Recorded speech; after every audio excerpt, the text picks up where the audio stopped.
Arestado ang isa sa mga kabilang sa talaan ng DILG Regional Most Wanted Person sa kasong rape sa ikinasang operasyon ng pulisya sa Sitio Buoyon, Barangay Bañadero, Polillo, Quezon.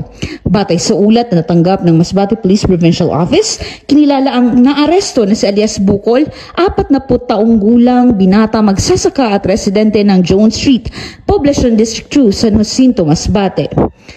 Matagumpay na naaresto ng pinagsamang puwersa ng San Jacinto MPS, katuwang ang Polillo MPS, Masbate 1st PMFC at PIU, Masbate PPO ang nasabing akusado sa bisa ng warrant of arrest.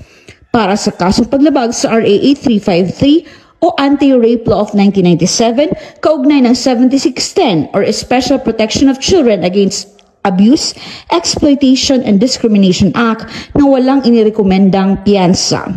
Hinihikayat namin ang lahat na maging mapanuri at aktibong makibahagi sa pagbibigay solusyon sa ating lipunan. Pinuri naman ni Masbate Police Provincial Director Police Colonel Lian M. Van de Velde ang matagumpay na pagkakaaresto sa akusado bilang patunay ng walang humpay na pagpapatupad ng mga kawani ng pamansang pulisya ng kanilang mandato upang mapanagot ang nasa likod ng mga nangyayaring krimen at nang maibigay ang kaukulang hustisya sa mga biktima.